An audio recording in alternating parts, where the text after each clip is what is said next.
Our thanks to the Counsel General. So it was with great pleasure that I'd like to introduce our speakers. I will welcome them to the virtual stage. I'd like to invite Liz to do a bit of scene setting for us with the research. Liz with us, if you could unmute yourself, please. Thank you very much. Over to you, Liz. Thank you, Emma. Thanks very much for having me here today at this important event. And I'm really pleased also to be able to follow the Counsel General, who talked about the importance of pro bono work, which we very, very much support at the SRA. And also about the potential for the use of technology in the legal sector to help address access to justice. And that's very much what this project is about. So we know that people face real challenges in accessing legal services with a significant amount of unmet need, including areas in Wales, particularly pockets and advice deserts. For us at the SRA, access to justice really is a big issue and something that we really want to be part of addressing, along with partners across Wales and other areas across England and Wales. So it's a major part of our corporate strategy, and we just actually published our business plan the week before last, and it's included in there along with our commitment to further developing our work in the area of technology and innovation. We know that according to the latest legal needs survey from the Legal Services Board consumer panel, a third of people don't get the help that they need, with many assuming it's just too expensive for them. But we know that 64% of people have experienced a legal problem in the past 4 years. And we also know, and as many of you will know watching this and participating, that when people do get professional help, they're more likely to get better outcomes. So it's really important that as a regulator, we feel that we play our part in helping to support access to justice. So we know as well that obviously, COVID has changed the whole landscape in the sense of people using technology to access all kinds of services. But we know that also hasn't benefited everyone. And we're very mindful across our work on supporting access to justice that we take account of people and communities for whom accessing legal advice through technology might be more challenging or might never work. And I think that's an important element that we'll want to consider as part of this project as well. Emma, quite helpfully, has already pointed out where we got the research money from for the project, and also told you what BASE stands for, so I don't have to fall over that in terms of my tongue. This is the second challenge like this, I suppose, that we've received funding from BASE for. And I just thought it might be helpful to just touch on what we did with the last money that we received in 2020. And that was part of the Legal Access Challenge. So what we did as part of that is we actually supported the development of digital tools to support survivors of domestic abuse to get legal support. And then we also work with MenCap and Access to Social Care on developing their virtual assistant, which helps people to understand and exercise their social care rights. So that gives you a little bit of an example of what we've done in previous projects. And we're very, very excited about this piece of work because, as Emma rightly said, it's funded again by the Regulator's Pioneer Fund. And in a way, it allows us to do something quite different as a regulator. It allows us to step into the access to justice space more broadly and think about what we can do with the wider advice sector, I suppose, and some of the challenges that are faced in terms of accessing advice and support across issues that may start as general advice issues and then might go into legal issues or more specialist need for support down the line. So we've been successful in this piece of work, and it's actually a collaborative piece of work across the Bristol and West of England area, but also focusing specifically here in Wales, which I'm really excited about. So our partners are the University of West of England, the West of England Combined Authority, the Information Commissioner, University House Legal Advice Centre, and I'm really pleased to say that here in Wales we're working with Swansea University Innovation Lab and also Swansea Law Clinic, who you'll also be hearing from today. The aim of the project is to look at the barriers to accessing legal advice, specifically here in Wales. So there's two areas of work. We're looking at the West of England and also specifically here. And what we want to do is do several elements that we hope will provide something really practical, but also help to identify some of the issues that could be taken forward as legacy work for us and others to work on together. So we'll be doing some desk research. So we'll be doing some mapping, looking at provision, so looking at unmet legal need here in Wales, and also thinking about where existing legal advice technology could be made available to advice agencies. So it's important to say that the work is looking at the advice sector as a whole, so agencies more broadly than just the legal sector. We've been in discussions with Welsh Government around the project, and very much want to work to support the Welsh Government, with Welsh Government to support what they're doing in this area. We'll be speaking directly to advice agencies here in Wales, across Wales, to help identify where technology can make a difference to the work that they do. And as part of that, we'll be hosting a workshop in December and inviting agencies from different backgrounds, so both small and larger agencies, to come and talk to us about some of the challenges that they face, and help us identify what some of the problems are that we might be able to help solve. There'll also be a similar event in Bristol. So what we want to do is identify a number of different problems where technology might be able to help address an issue, or whether a specific type of technology might be needed. We'll address a problem in the Southwest, and we'll address a problem here in Wales. So we'll choose a problem in each area, and then we'll try and focus and develop a technology tool around solving this, trying to solve the problem. So in Bristol, we'll be doing something called an Open Innovation Challenge, and that will be using students to essentially all try and focus on one problem and come up with a solution. And then here in South Wales, the Innovation Lab will be using something called an Agile Sprint approach.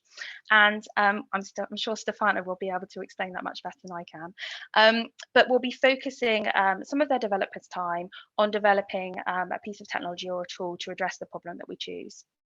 And the aim is that we'll then be looking at that through a proof of concept approach and looking to pilot that. Our aim then is to share the learning with others here in Wales, but also more broadly, and think about how the tool that we develop could be used more widely in the advice sector, but also potentially into the legal sector as well. So for firms to use it, or it could be replicated or adapted for others.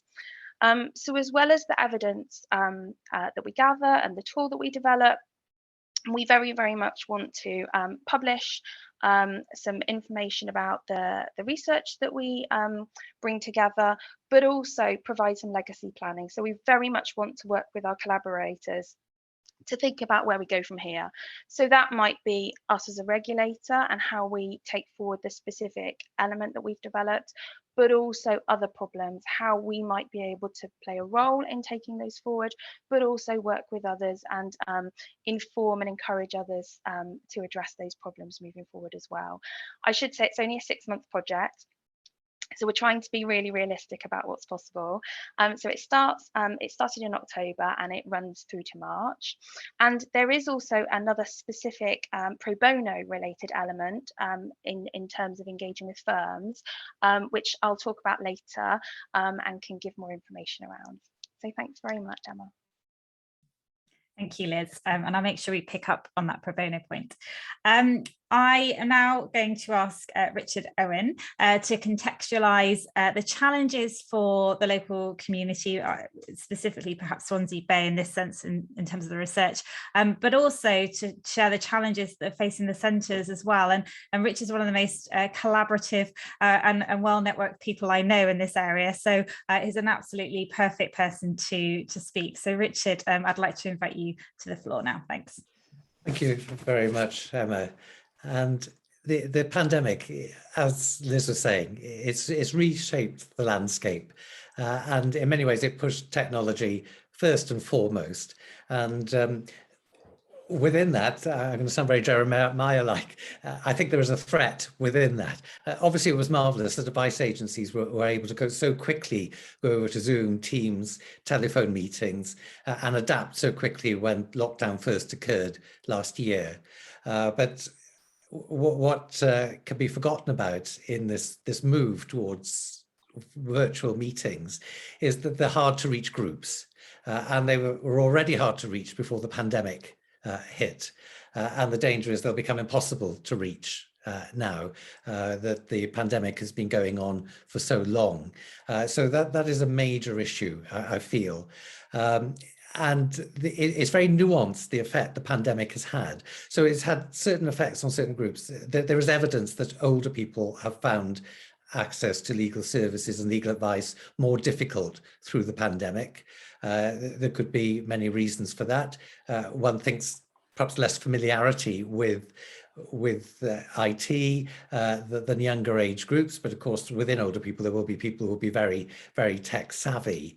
Then there are the disabled. Of course, some disabled groups have found it easier to access virtual meetings than they would face to face, but for others it has caused problems.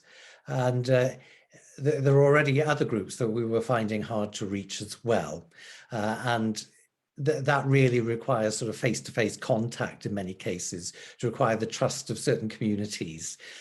We have heard in Swansea Bay that certain ethnic communities were struggling to access information about the pandemic, and sometimes were following the English regulations, not realising that regulations in Wales were differentiated from those in England. So we really need a sort of flexible delivery as we come out of the pandemic. And part of this research, I hope, will be finding the right space for legal tech. It clearly has space.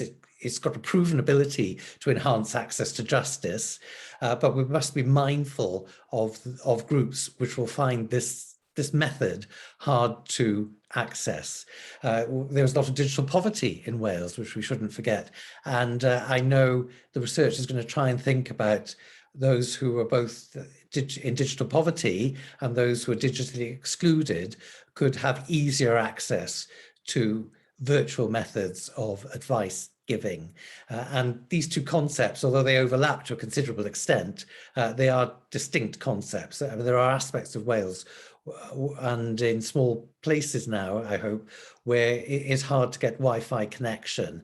So it didn't matter what your income level would be, you would struggle to gain access to the internet. So we've got to be mindful of these sort of issues as we're developing, I hope, it is a flexible delivery response coming out of the pandemic. Now, also in Wales, we have advantages in terms of the infrastructure we have got. Now, I have been appointed by the Welsh Government as the independent chair of the Swansea Neath Port Talbot Regional Advice Network. There are regional advice networks throughout Wales which are putting advice agencies in contact with one another. So we've got a really good infrastructure there in terms of intra-advice sector collaboration. And I think the research is going to be very mindful of sort of two aspects, sort of organizational obstacles to adopting technology and user-client obstacles towards adopting technology. Now, in the Swansea Neath Port Talbot Regional Advice Network, we've been very lucky to have had the support of the community coordinator community support, which is being administered by the Children's Society. And I've noticed Julia David is on the call from the Children's Society. They have had lottery money. And one of their pilot areas, they've got 4 pilot areas in the UK. Swansea is one of 4 in the UK. What I said, well, the regional advice networks in Wales, their top priority for every single regional advice network, it wasn't just the Swansea Neath Port Talbot one, but every regional advice network, was better communication between the advice sector. And we've been extremely fortunate that we're about to pilot an app which CCS, Coordinator Community Support, have developed and have successfully piloted in Tower Hamlets and Oldham, which will improve communication between advice agencies. And this got the potential to be a significant development. The reason it could be significant, referral directories are great, but they require quite a bit of administration to support them. People working in the free advice sector tend to be very busy, and they haven't necessarily got the time to update referral directories, or it's not necessarily at the top of their list of priorities. They've probably got about 1,001 things competing for their attention on any given day. And so that requires administrative support to remind people to update their directory entries. And particularly in the pandemic, a referral directory could very quickly go out of date as people were very rapidly changing their service delivery. What they'd said in a referral directory a few weeks ago could be obsolete. But the advantage of this app that we'll be piloting is that you can turn off the tap. So it allows referral agencies to communicate between one another, and they can decide whether they have the capacity to take that referral from another organisation or not. So if you think, oh my goodness, we're running this service and we've had 4 cancellations today, well, we can take these 4 that are coming through to us through this app. And so we hope that that responsiveness will be a big step forward in terms of the communication between free advice agencies. And it's kind of approaching it in a left field way, because it's thinking, what are the organizational barriers in terms of developing capacity? Something I would personally like to see develop is relationships between the free advice sector and the legal aid sector of the legal profession. At the moment, we tend to consider them a little bit other, but within the free advice sector, there is caseworking going on, but a lot of the advice is given as free initial advice and assistance, and that is brilliant. It will sort out many, many cases and nip problems in the bud, which is brilliant, but it won't nip all cases. You know, some will need ongoing support. Sometimes clients will be eligible for legal aid. So I hope with this app, we can integrate better the legal aid part of the legal profession and the free advice sector. So clients who come through the free advice sector and are then discovered to be eligible for legal aid and need that ongoing support can be referred quite easily through to legal aid lawyers. There is the potential here as well for legal tech to make legal services more affordable for those who are not eligible for legal aid. The means test for legal aid is currently under review, and hopefully there will be an improvement. But there are people now, middle income people, who struggle to access and afford legal advice. And we certainly see this in Swansea Law Clinic. And we get a lot of relationship breakdown cases, and there's a lot of anxiety on the part of our clients that they couldn't afford to instruct a solicitor. A lot of family law is now outside the scope of legal aid, but even those parts which are within scope, they might be above the financial eligibility limits, but you wouldn't necessarily regard them as having a lot of resources in order to instruct legal professionals. And this is why it's really good to be working with a regulator. There's obviously concern within the legal profession about unbundling. It's a different way of working, it's a new ethical challenge, and you know, what are the extent of instructions, but we can look at legal tech in terms of making legal services more affordable to those sort of middle income people who are not financially eligible for legal aid, but still struggle to afford legal services. And as I say, a lot of the profession has concerns about unbundling. So the advantage of this project is getting everyone together and speaking to regulators about regulatory concerns around unbundling. And there is also evidence that's done. I know at the University of Essex have done a lot of evidence, a lot of research on this, where people don't necessarily know which parts of the web to go to when they are accessing legal advice. And what was striking to me about this research from the University of Essex is that younger age groups, who we tend to think of as digital natives, and of course they are digital natives, might not be so familiar with those parts of the internet where you would go to access legal advice. So I think there's scope as well for legal tech to signpost people in ways where they'll find it more easy to sort of track down those parts of the web which will help them with their legal problems. So with that, I'll hand back to Emma. Thank you very much for that insight, Richard. So I'm going to turn now to Stefano from the Legal Innovation Lab Wales. And I wonder if you could just give us an overview, not just, but give us an overview of your role, and also exploring any kind of initial expectations, some of the law tech that you've been looking at to enable and further support access to justice. And then obviously within the boundary of the research. I appreciate it's very early days for the research, so we may not have the full story as yet, but I'll come on to that again later as well. Stefano. Absolutely, and thank you very much for having me today. So I will say a few words first briefly about the lab, because it may not be familiar to some of you on this meeting. And so the lab is supported by European Regional Development Funds for WEFO. It's essentially a project that has three pillars. One is related to the ongoing research in Swansea University on cyberterrorism, cyber threats. Another pillar is actually supported by Richard through the Law Clinic. And the final pillar, which is the one that I lead on, is related to legal tech innovation. And the main purpose of the lab essentially is to try and tie up academic research with essentially the legal sector as a whole, so including not just law firms, but also first sector organization, legal advice agencies, and so on, to try and essentially stimulate the co-creation of legal tech solutions in partnership between the academic research and what the sector actually needs and knows about the use of technology. It's a significant challenge, and because bringing in the sort of academic research into a very practical and concrete areas of application of technology is a complex endeavor. But it is also a very forward-looking approach, because we are able not just to sort of look academically into existing questions, but we're also able to prototype legal tech solutions through a team of developers that actually work within the lab. So it's a very ambitious project, which fits very well with what I think Richard and Liz have highlighted so far. And so I'm quite pleased to be involved in this grant and to tell you a little bit more about the project from the tech side of things.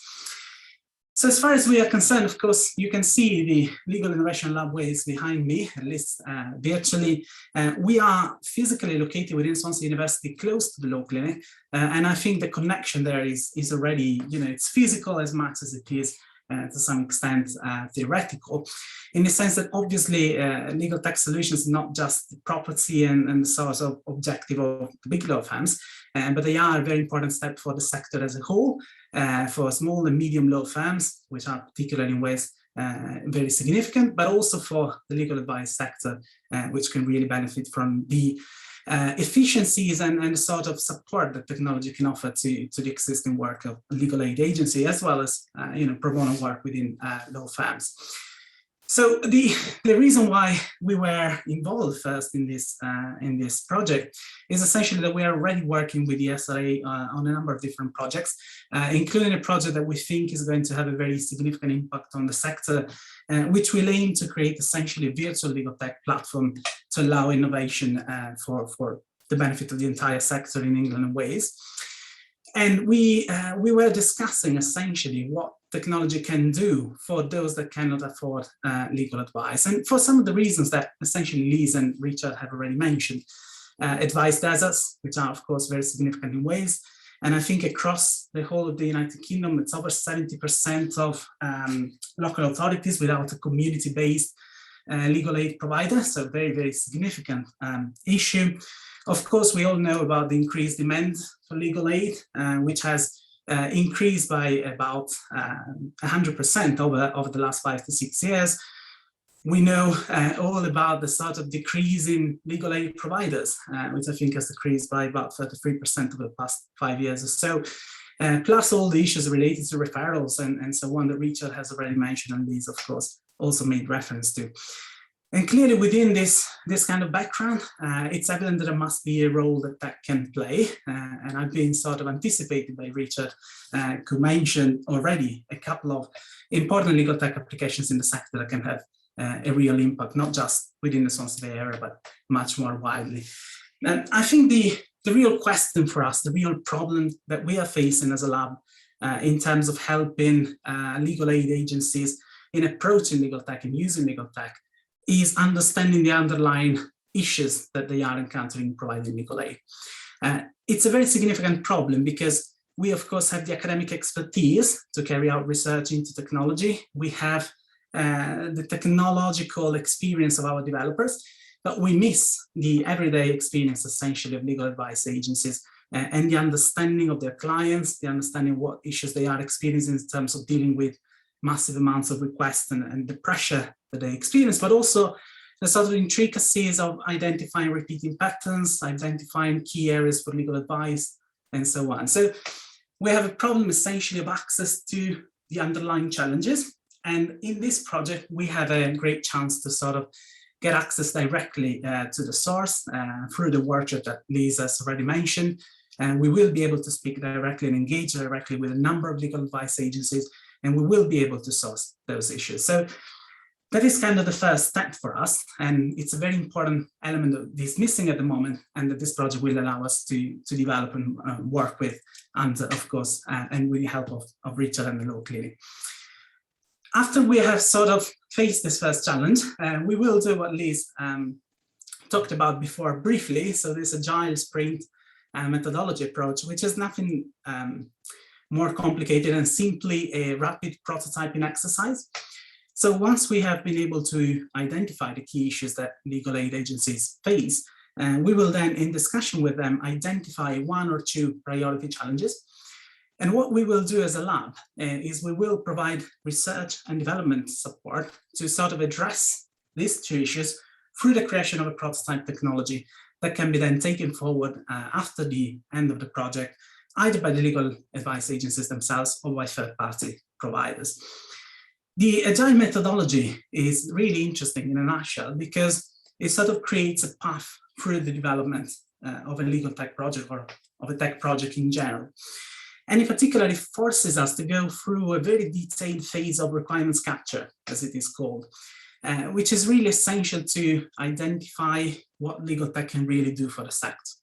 So we need to start very clearly with an identification of the needs that we have to address, and we have to think about the objectives that we wish to achieve, and we have to find ways to also measure those objectives. And then, only then, we think about the technology that can solve these issues. So when we talk about a sprint agile methodology, we're actually talking about a long process that allows us to dynamically identify the challenges and later on identify a suitable technology before getting to a prototyping stage.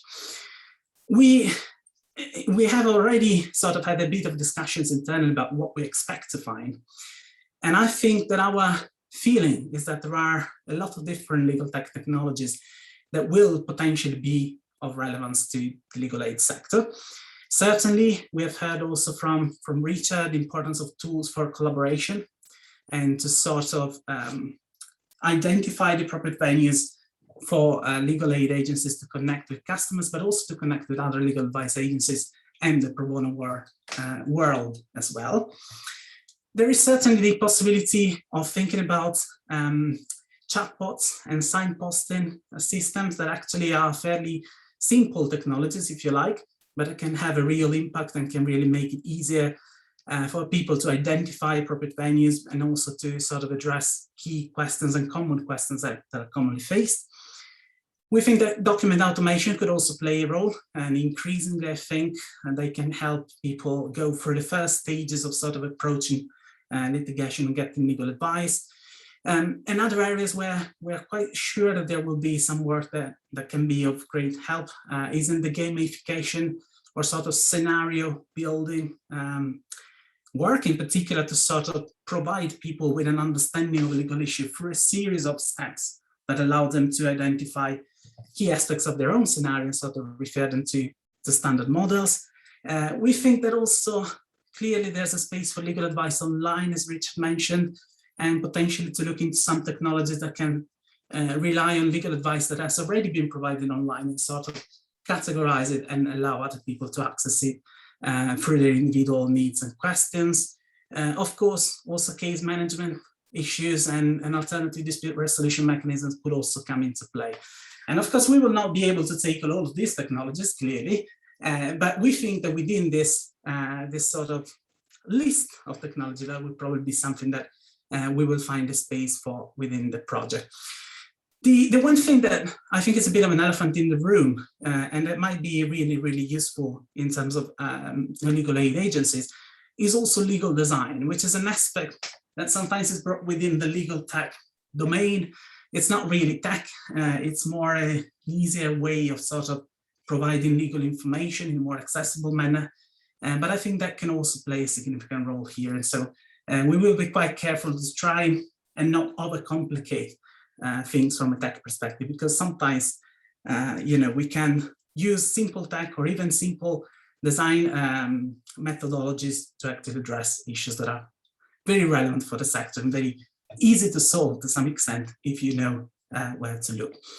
So essentially, this is our role. This is what we plan to do. We hope to gain some connections and some clear understanding what issues are faced by legal advice agencies. And we will then use this knowledge to identify one or two priority challenges and to work around prototyping one or two key solutions that can then be taken forward by the sector and used more widely in the legal advice sector. Thank you very much. I think it's really exciting to think that there are all these solutions just sitting there waiting to go, not quite to press play immediately, but certainly there. And it's half the battle's identifying the problem. And isn't it interesting that the legal sector itself is a sector that is there to solve problems? It's just a case of identifying them. And I think it's always hard to kind of look inward, whether you're a law firm, a legal advice clinic, or a pro bono practitioner.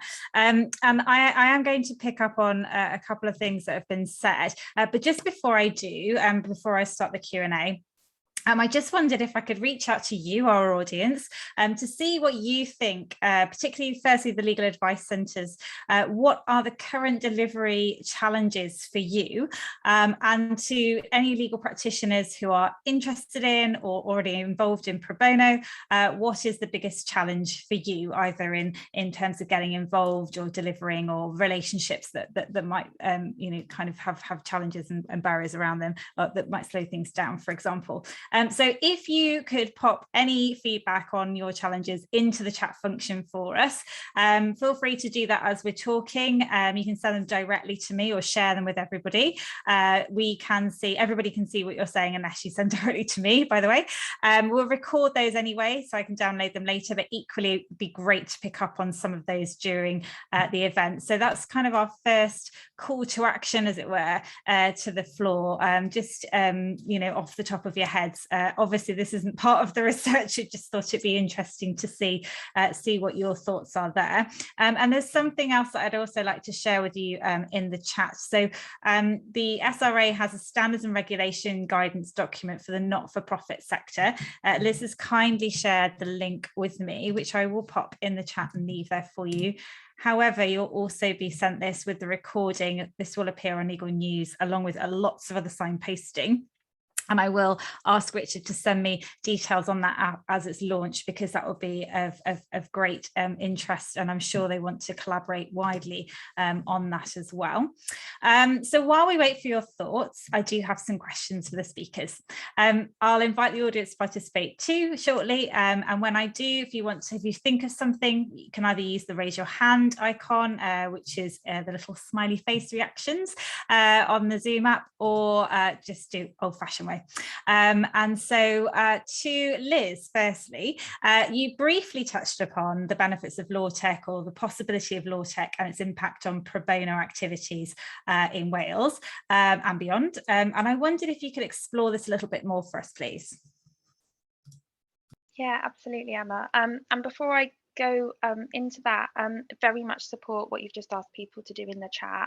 I'd absolutely encourage people, if you're listening to us and thinking about this project and thinking there's this really big problem that I need a piece of technology to help me solve, or actually there's a problem and you think you know what the solution is, you just don't have the capacity or resources to be able to there's not technology out there at the moment that needs to be, there's a piece of technology that needs to be designed to solve a problem, then please get in touch with us. Either put something in the chat and can be part of the conversation today, but please get in touch with us outside of this if you'd like to as well, because absolutely, you know, we're very much open to suggestions and ideas, and this is about using the links and engagement that we have in Wales, as Richard has very rightly said. You know, we have this real opportunity. We're a really small country. We have this opportunity to collaborate, and I think that's really important. So we very much encourage people to get in touch with us. I should also say that in addition to the workshop that we're doing and the intelligence gathering that we're doing from advice agencies, we have already shared information about the project with the Independent Advice Providers Forum, so we've provided them some information, and we'll also be giving them an opportunity to come back with any particular views. And also have been speaking to Welsh Government about how we can engage the regional networks as well. Obviously with Swansea Bay, we've got Richard anyway, who's the independent chair, so we're very lucky, but very much want to engage more broadly with the networks that Welsh Government has established. Yes, I mentioned that there was another element, another strand to the project, which is specifically around pro bono in terms of law firms. As a regulator, we very much want to support pro bono work. And Emma, as you just alluded to, we reviewed our standards and regulations and published new ones in 2019. We now allow people to work more flexibly, and we want to encourage more flexibility in the way people practice in the legal sector. So we've publish this guidance specifically for anyone delivering legal services in a not-for-profit context. So hopefully that's helpful if people should be aware, but obviously it's there for information. So this other element of the work is specifically looking at how we can look at the challenges and issues in pro bono for big law firms, in particular, well, law firms in general, and if there is any scope for technology to help free up time for firms to be able to make more pro bono hours available. That's where we started. And what we're looking to do is work with big law firms and pro bono services to explore ways to increase access to pro bono work using LawTech and potentially target legal advice deserts. So that might be thinking about how some of the big law firms based in London, for instance, might be able to use LawTech to increase access to their pro bono services across other areas of the country, for instance. We're looking to speak to, and we already have started to speak to pro bono leads in some of the leading law firms in London, and thinking about some of the challenges and opportunities. And we aim to publish a summary report looking at those issues. As I said, we've been speaking to some of the big commercial firms in London, and we know that there's, and I'm very interested to get people's views on as part of this conversation as well, in terms of the issues around doing pro bono work. But also what's come out of some of those conversations already have been the potential to explore other options for firms to support the not-for-profit sector, and also by that support increased access to justice. So we know sometimes some of the big commercial firms, there may be a particular interest in certain types of pro bono work, so they may want to focus on a particular area of work that would then potentially mean that other specialist areas it's more difficult to get pro bono support around. So I suppose there's a question there about what else big law firms might be able to do to support the not-for-profit sector more widely. Not to replace pro bono work, absolutely, you know, very much that's incredibly important, and we'd very much like to, you know, see that develop and support that as much as we can. But other ways in which firms might be able to complement it or provide something else in addition to that. So, you know, an example of that might be providing funding for tech to support the not-for-profit sector, for instance, or to, as Stefano mentioned, maybe some tech, thinking about supporting tech or supporting to fund tech to increase more access and relationship, I suppose, between advice agencies and also law firms around the pro bono side of things. So that's another specific element of the work. We've been speaking to big law firms in London, but I really want to make sure that we seek the views of firms in Wales as well. So I'd very much encourage you, if you're a firm and you're interested in taking part in that work, then please get in touch, and we very much like to speak to you and listen to your views in terms of some of the challenges, and also how we might be able to think about contributions around shaping that piece of work, I suppose. So that's the wider piece of work, Emma. And while I've got the opportunity to say it, I just wanted to touch on something that Richard said as well around this issue of how we support people to understand what a legal problem is, and how we can support people to seek advice at the right time and know where to go for that advice as well. And that is really challenging for lots of different reasons for different groups of people. And one area that is an absolute commitment for us is around public legal education. And again, that's an area that we're looking to develop work around. It's absolutely, a major part of our business plan. And we're already doing some work with the other legal regulators around something called Legal Choices, which is a website where we hope is a landing point to be able to signpost people onwards in terms of understanding different types of legal problems, but would very much like to work with stakeholders and other partners in Wales to develop our public legal education offer as well, and to support work that maybe others are doing. Thank you, Liz. That's a fantastic answer to my small question. Lots and lots of information there, and I think it's great that we can, the Counsel General alluded to the launch of the Law Council of Wales last night, and that has a number of different focuses, or very strong focuses, and one of them is access to justice and having a vibrant and sustainable legal sector in Wales. And I think this is definitely part of that conversation, isn't it? And as a member of the Management Committee at Reaching Justice Wales, which is powered by Access to Justice Foundation, all the money raised by them goes to help free legal advice centres in Wales. And when you see the kind of clinics spread across the country, the work that they're doing, there's probably a very similar types of challenges we're all facing, but equally the amount of money that's invested by law firms in Wales into that fund that goes out to support them. You're looking at some of the big commercial firms here that perhaps haven't got time to do pro bono, their structure's not set up for that, they want to give back. There are professionals in there that want to do that. I was surprised by the number of firms here in Wales that have dedicated, not just CSR, but pro bono practitioners that kind of, make sure that they've got teams that are supported, that they want to do it, and they give them the channels to do so. And perhaps those that straddle Wales and London have those dedicated teams. And I think, when we start kind of unpicking what goes on in firms, what their ambitions are, what practitioners want to do, perhaps we could do a bit of a quick survey, Liz, and try and get that information for you with you. It's certainly something I've tried to do with LawWorks historically, and I'm actually trying to dig out the link to that LawWorks survey, because some of those questions ask the things I think you're looking for, but on a practitioner level.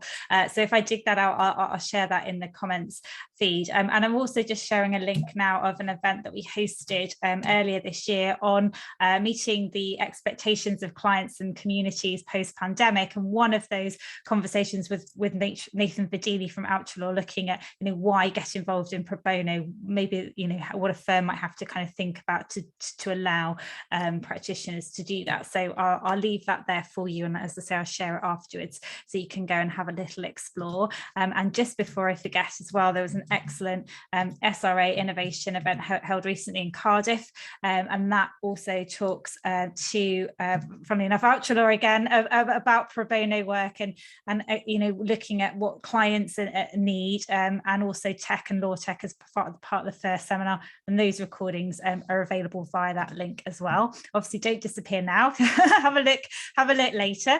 So I've got another couple of questions, and we've got lots of time, and I can see some feedback coming into the chat, so I'll pick up on that in a minute. But anybody that missed my question was to legal advice centres and anyone working in or interested in pro bono, if you could just list any of the challenges that you're currently facing. We're not asking you to come up with a solution necessarily, but equally, if there's something that you think you would love or aspire to have created, that's some kind of digital or technological app or tool, by all means plonk it in the chat, and we'll have a little look at that later.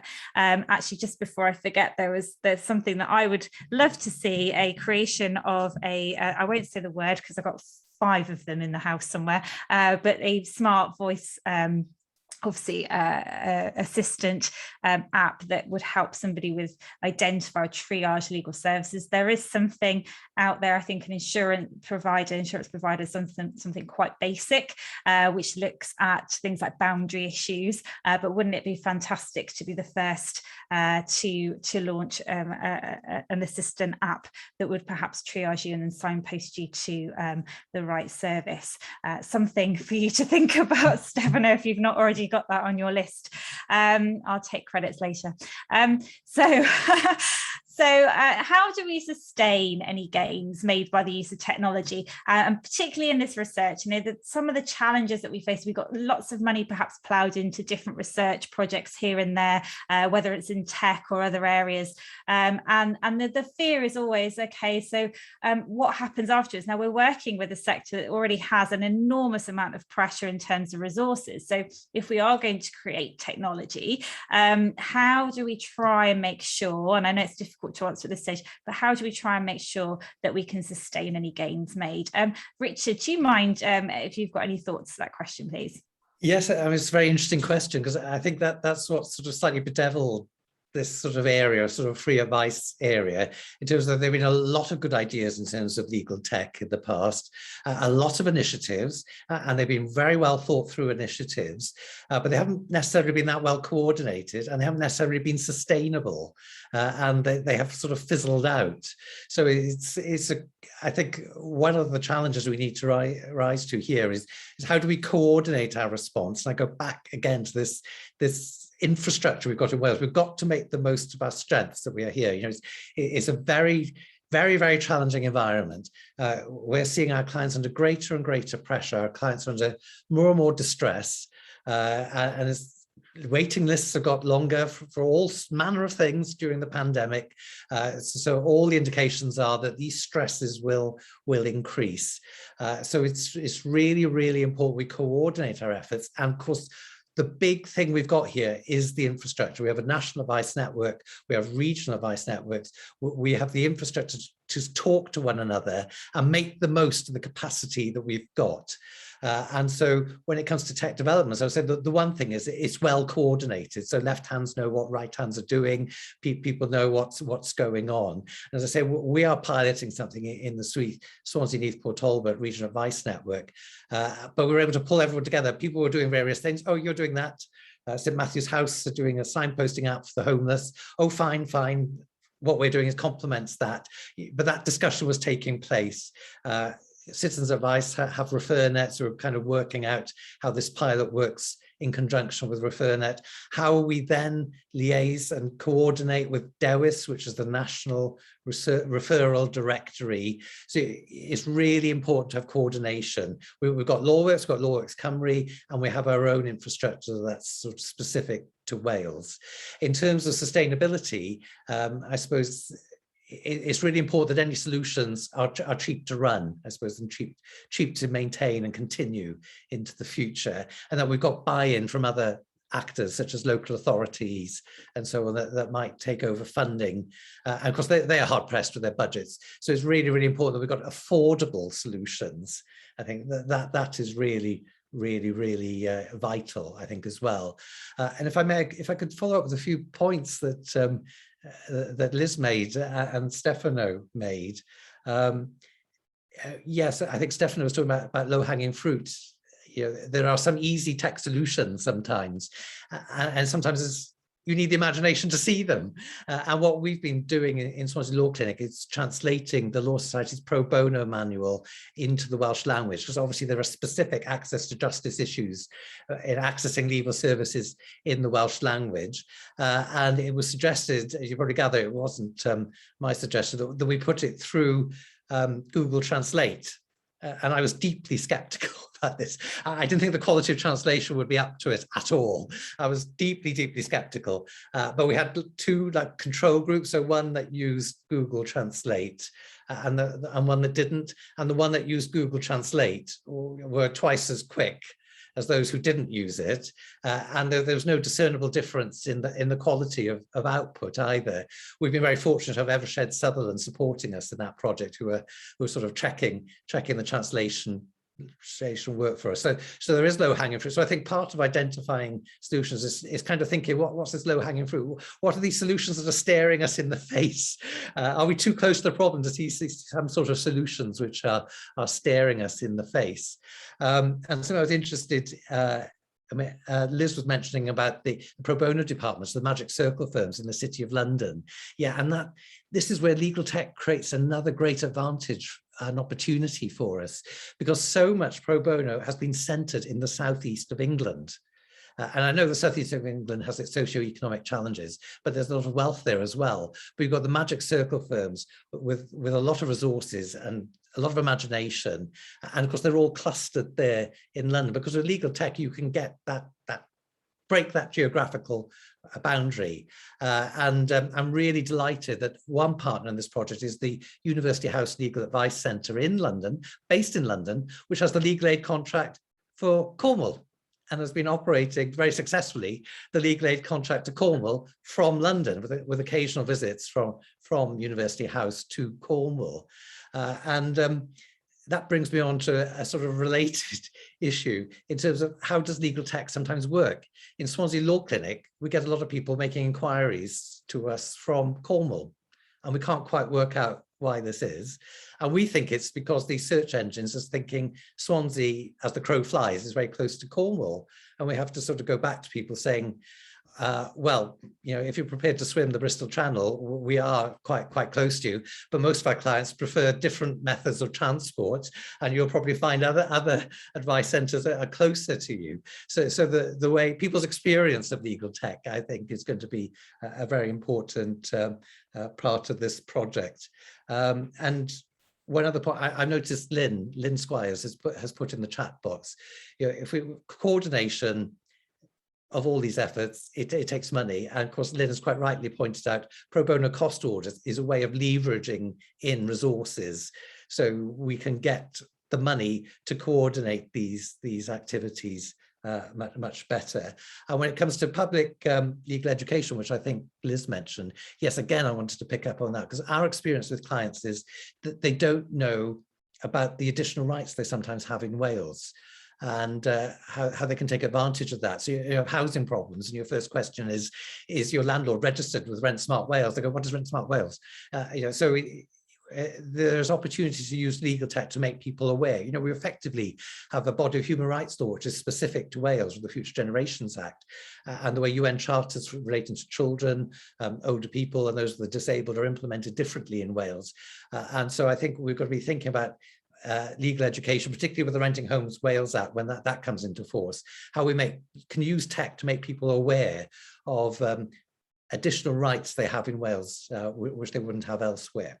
Thank you. Thank you. I think, Stefano, you have something to add as well, please.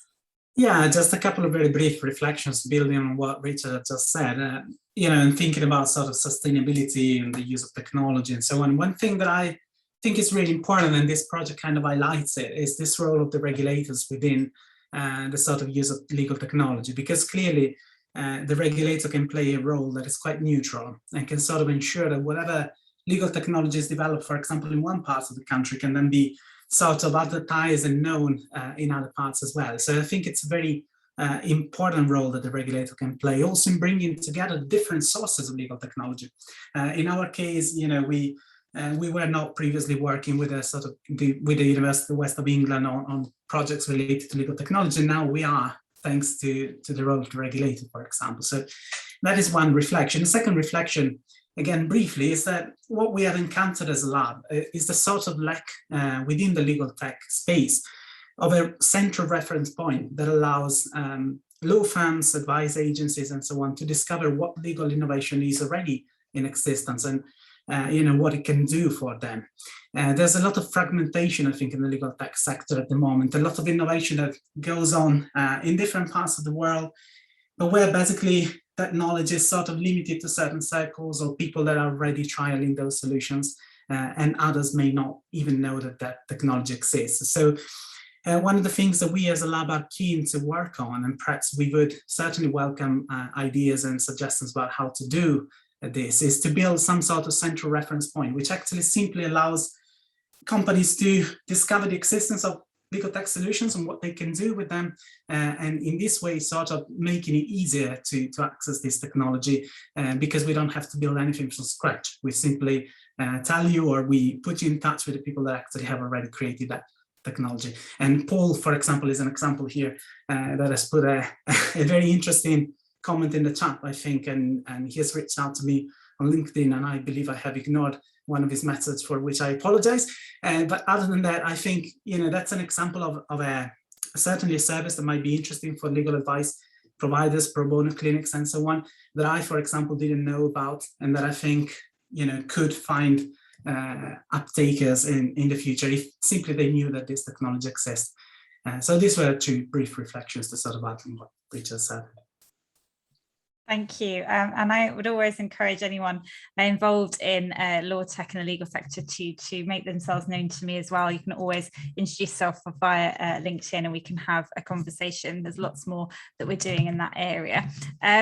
And there's lots of conversation on the chat, so thank you very much for that. And one of the points actually that Emma Cassie, who's joining us from Northern Ireland from PILS, the PILS project, thank you for coming along, Emma. Something that we hear time and time again, and Richard touched on it, and it's about that relationship situation, isn't it? That we, how do you find the right practitioner, pro bono practitioner? Every delay that client, the end client, has faced in accessing the right legal service or the right legal advice, then realizing they can't get legal aid, then managing to get pro bono, and then how do you find the right pro bono practitioner that has time? It all slows the process down. Emma says it's a boring, small issue, but true, it really is. And it's those niggles, those problems that everyone's facing day in, day out. If they are small things, is likely, hopefully, maybe there's something small that will be affordable that we can help kind of overcome. And that's a case of maybe sharing data. It's a case of keeping that updated, obviously, but this is where the tech comes in, isn't it? And if we can do it at pro bono, free legal advice, then there's other benefits to the wider legal sector. And I have a question on that coming up later as well. I'm aware there's a few more coming in, but I do have a question from Crash Wigley.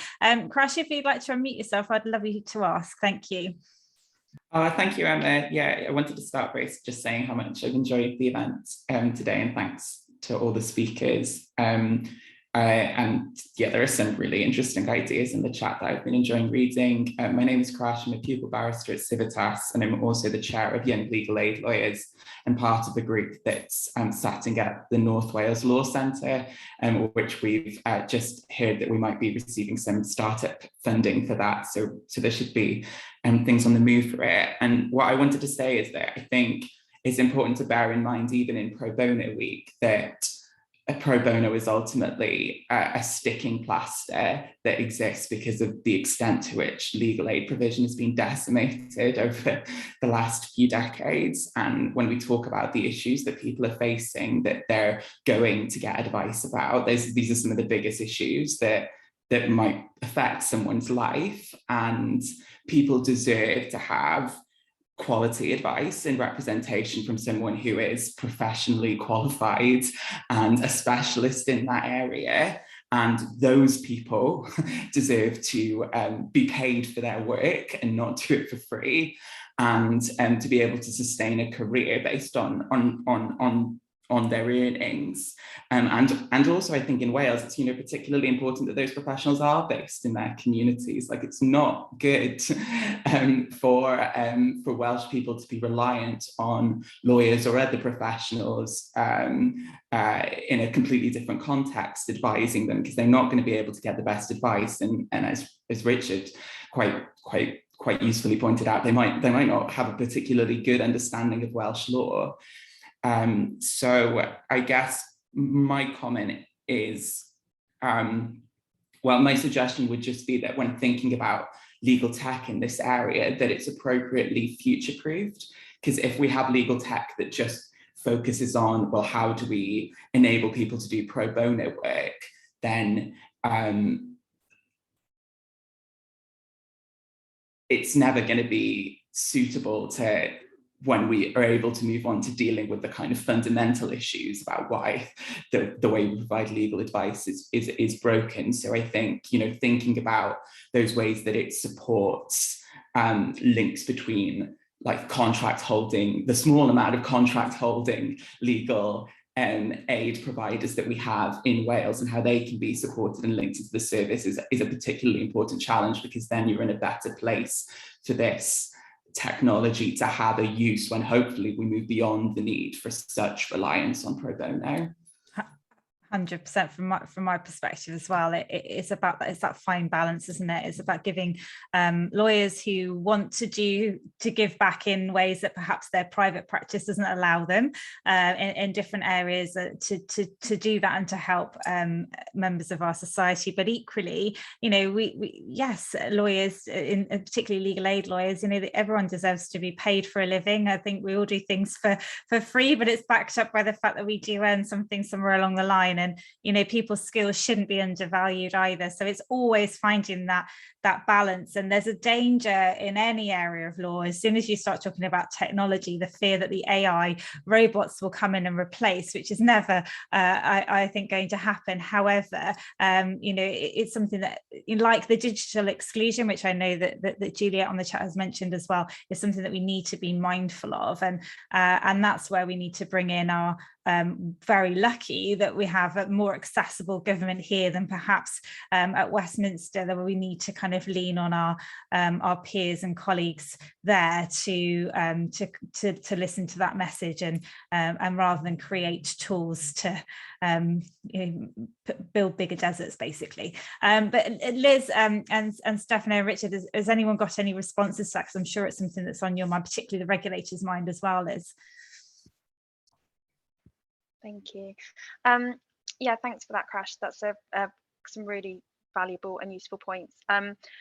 Really pleased to hear about the progress in terms of the North Wales Law Centre. As part of our business planning, we had some conversations with Speakeasy, as long as some other providers, to help inform Welsh-specific providers to inform what we took forward in our business plan, and we talked about that a little bit at the time, and really keen to just connect and just understand where that is, and yes, build a relationship there. So that's great news. Yes, absolutely, on the accurate advice and Welsh specific advice, timely advice to people that is accurate and appropriate for people's needs is absolutely essential.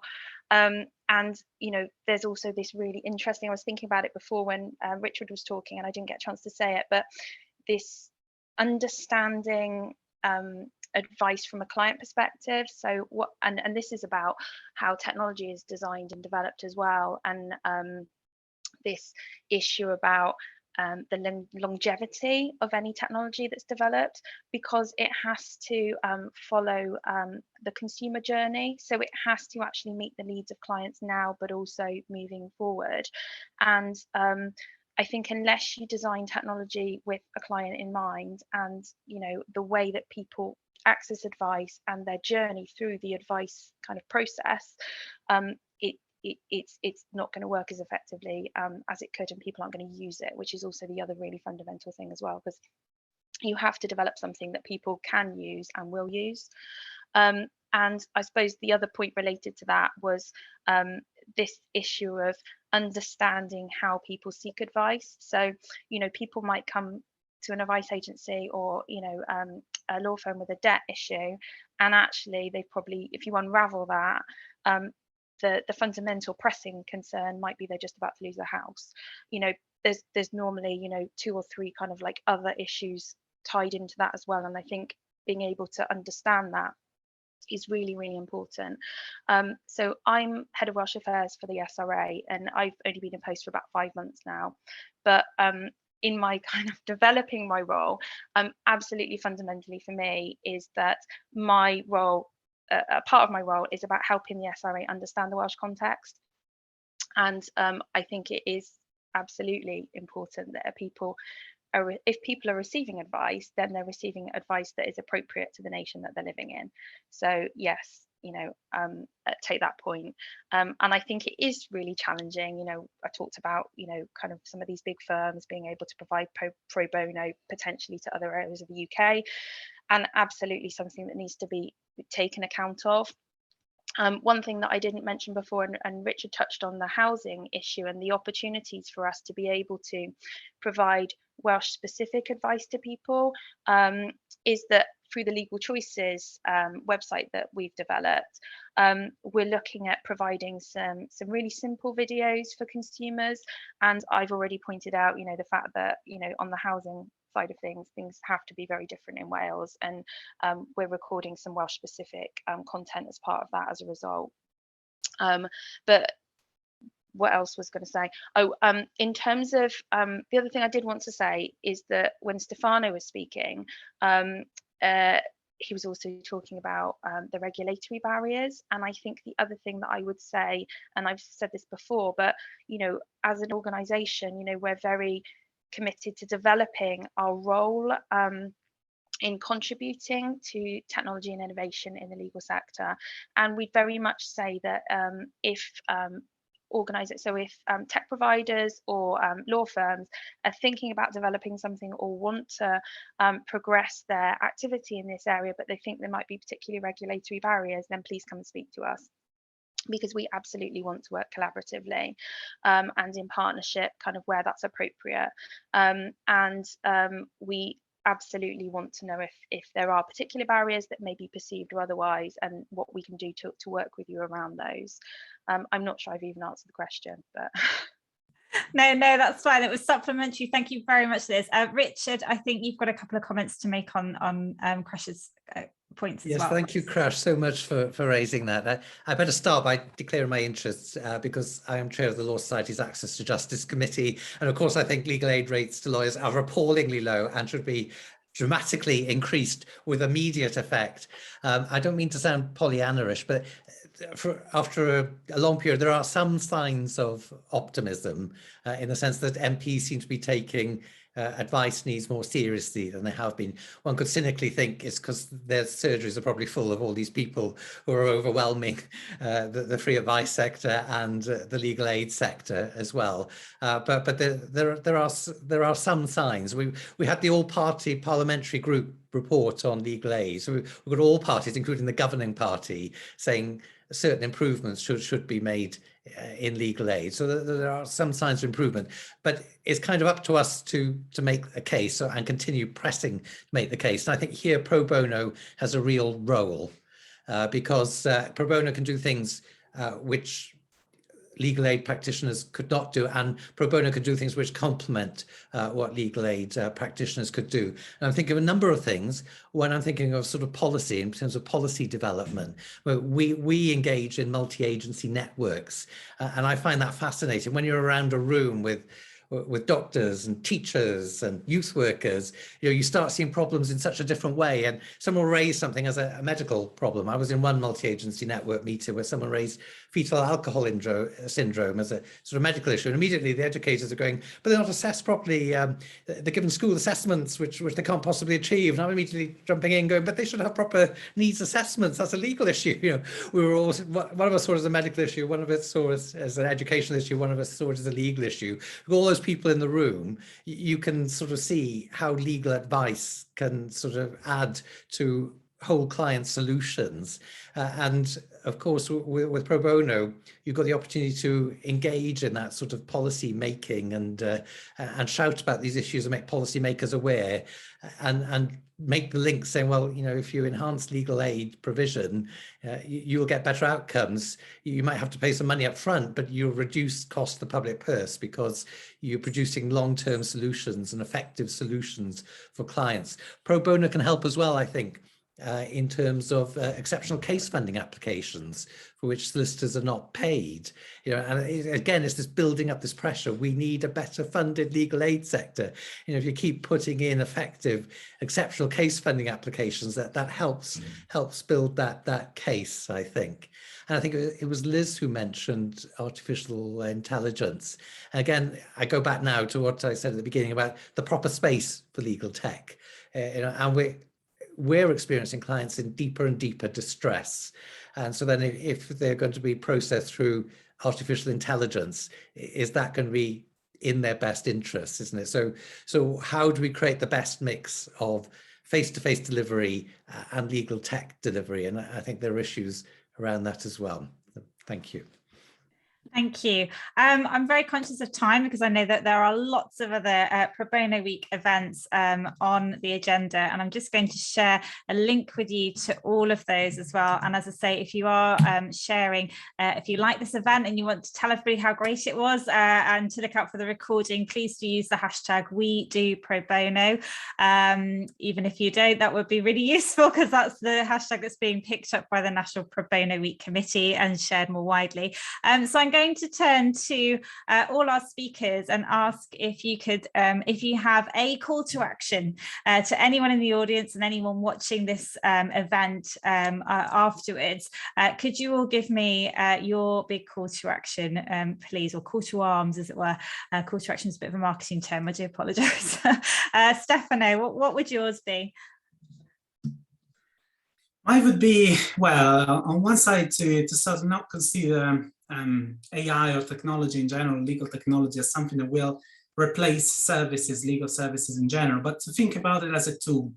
And so if you can identify one or two or some priority challenges that you're encountering in your work, and then it is certainly possible to identify one or more tools that can address that issue, not replace what you do, not sort of replace the legal advice or the intricacy or the specialism that is required, but to simply assist you in solving those barriers that actually make your legal advice and your legal work less effective, or perhaps more time consuming or more difficult to access for people. So my call to action would be, if you can think of one or two key barriers that you are facing in your work and that prevent you from giving legal advice as widely and as effectively as possible, then get in touch. And there is certainly some technology that can help address that issue. Thank you. And to Richard. Oh, right. I suppose my call to action is we just cannot accept the current situation. You know, I think LASPO took too many things outside the scope of legal aid, and I just don't think that this is sustainable. And I suppose now we've had our first chink of light with this all-party parliamentary group on legal aid. So we've got a cross-party consensus to a certain degree that this is not acceptable. So I guess now is the time to strike and write to your MPs and point out what the APPG on legal aid has said, and bear witness as to what you're experiencing, the deep stress you're seeing from clients.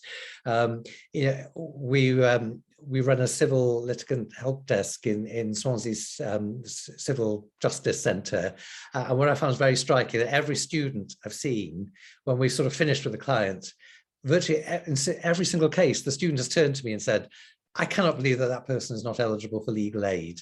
So what strikes home, because you probably gathered I do some lobbying work, and when I first started on lobbying work, I thought what you need is the killer stat. That's what will impress the policymakers, the legislators. That's complete rubbish, I'm afraid. What you need is the effective story. It's the lived experience. This is what it's like having this sort of legal aid cut. We've somehow got to get effective lived experience out there, whether it's to the press or to the policymakers, and just see just how desperate it is for some people at the present time, and that pro bono, as we've rightly said, is a complement to a legal aid system, a properly funded legal aid system. It can't be a panacea in terms of solutions. It can only complement what's happening. And some of the strains we're seeing is because we're stretching the sticking plaster too wide in terms of pro bono. Certain things need to come back within the scope of legal aid. So I'd say that would be my call to arms. Oh, thank you very much, Richard, and the best week to be sharing this message as well. And Liz, in terms of the research, what would you like, what would you call for anyone listening to do? Well, Stefano's just stolen what I was going to say. Absolutely. Just, you know, if you would like to work with us on this particular piece of work, if you've got a particular problem or issue that you think you want to feed into the research, whether it'll be around the pro bono side of things or whether it's around the advice sector area of things more broadly, or you've got a problem and a solution that you think there is a need to build some tech around, then please get in touch with me. I'd also just add another one and say, have a look at our business plan. We've got a specific commitment in our business plan. Maybe I can send you the link. Specific commitment in our business plan to continue our work here in Wales. And so please do take a look at the breadth of the focus in terms of our priorities. But if you feel that there's something that you can do in terms of working with us as a regulator here in Wales around issues around access to justice, then please do get in touch with me. I'd be really keen to talk to you. That is super. Thank you all so very, very much. I can't see anybody else with their hands up. Now is probably your last chance before I close the event. I've just put a message in the chat to say if anyone would like me to share any links, any signposting, their contact information. I know Lynn Squires from the Access to Justice Foundation has left her LinkedIn profile in the chat. I will share all of these. I'm always happy to be a bit of a resource, a network, a go-to space. That's entirely what Legal News Wales is about. It's a collaborative space for the entire community. If you would like anybody to contact you, I'm happy to share those details. But for now, I'll let you go off to all the other events. I very much hope to see you again soon. And thank you to our three wonderful speakers, and again to the Counsel General for Wales. Thank you and have a very good evening and take care. Thanks, Emma. Thanks, everyone. Thank you. Thank you. Thank you. Thanks, everyone.